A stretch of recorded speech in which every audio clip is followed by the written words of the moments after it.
Le 6 août à Ouagadougou, le ministre burkinabé des Affaires étrangères a reçu les représentants du Mali et du Niger, ainsi que le chargé d'affaires par intérim de l'ambassade du Nigeria. Au cœur des discussions, les propos du président Bola Ahmed Tinubu à l'égard de ses voisins. Réunis à Ouagadougou, les représentants des pays de l'AES ont reçu le chargé d'affaires nigérian pour dénoncer les propos du président du Nigeria à l'égard de ses voisins. Selon eux, ces déclarations occultent les sacrifices consentis par leurs troupes sur le terrain.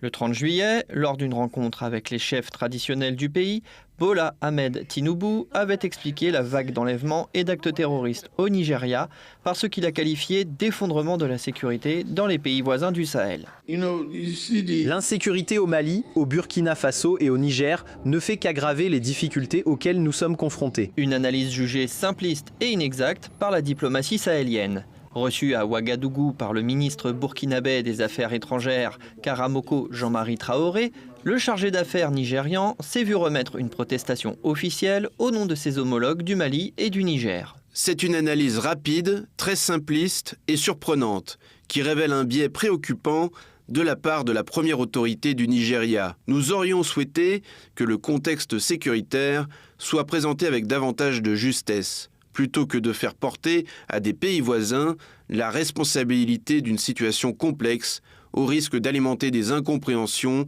et des frustrations entre des peuples liés par l'histoire, la géographie et la fraternité. L'AES appelle Abuja à privilégier la solidarité face à un ennemi commun et rappelle les lourds sacrifices consentis par ses armées, notamment au Niger, qui combat Boko Haram depuis des années. De son côté, le chargé d'affaires de l'ambassade du Nigeria a pris note du message et s'est engagé à en informer ses autorités. Il a salué les efforts de l'AES dans la lutte contre le terrorisme, ainsi que la volonté des ministres des trois pays de privilégier le dialogue et la solidarité. Nous avons interrogé à ce sujet Nabal Abidi, analyste politique. Selon lui, le Nigeria et les pays du Sahel doivent surmonter leurs divergences diplomatiques pour faire face à un ennemi commun. Le Nigeria a le même destin que les pays de l'AES face au terrorisme.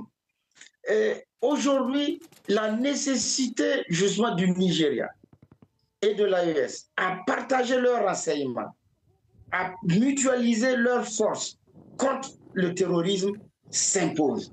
Et je pense que ce n'est pas l'AES qui refusera une collaboration stratégique avec le Nigeria.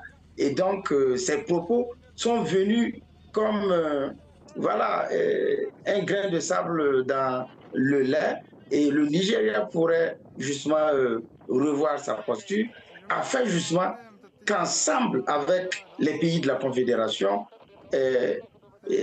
avec le Nigeria, que cet ensemble-là puisse aller vers une même dynamique de la lutte contre le terrorisme international et de leurs sponsors.